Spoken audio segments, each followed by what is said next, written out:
200 giorni di amministrazione comunale guidata a centrosinistra con il sindaco Lorenzo Radice e tempo di bilanci anche per le forze di opposizione. Fratelli d'Italia, con il capogruppo Gianluigi Grillo, ha convocato una conferenza stampa per fare il punto. Ecco, qual è il tema secondo lei più caldo in questo momento per la città di Legnano?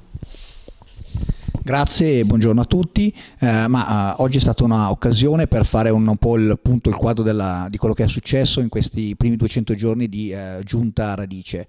Le cose da fare fatte sono state tante, come anche Fratelli d'Italia siamo soddisfatti delle mozioni che abbiamo portato in Consiglio Comunale, molte di queste sono state appunto approvate anche all'unanimità da parte dei consiglieri sia di minoranza che di maggioranza, segno ovviamente che quello che è stato proposto è qualcosa di importante e di utile per la cittadinanza. Ora abbiamo davanti nuovi temi da affrontare, nuove sfide da affrontare e sicuramente Fratelli d'Italia non si farà trovare impreparata. Uno stimolo che vuole dare alla Giunta, ed è opinione comune di questi giorni che l'argomento è veramente importante, è la sicurezza. Su questo punto non dobbiamo abbassare la guardia.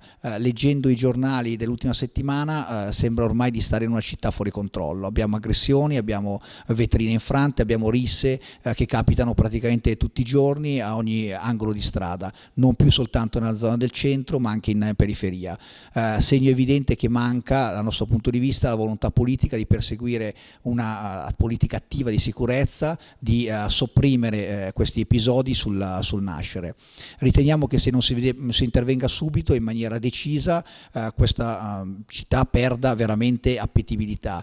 Non è possibile che non si possa circolare liberamente alla sera, soprattutto adesso che viene la bella stagione e con l'allentamento delle misure anti-Covid si potrà uscire anche alla sera a fare un giro, non essere tranquilli, non poter andare in centro a mangiarsi un gelato o a bere qualcosa insieme agli altri senza dover essere preoccupati che possa succedere qualcosa. Riteniamo quindi che sia un argomento da affrontare assolutamente e su cui chiediamo al sindaco e alla giunta di prendere una seria posizione.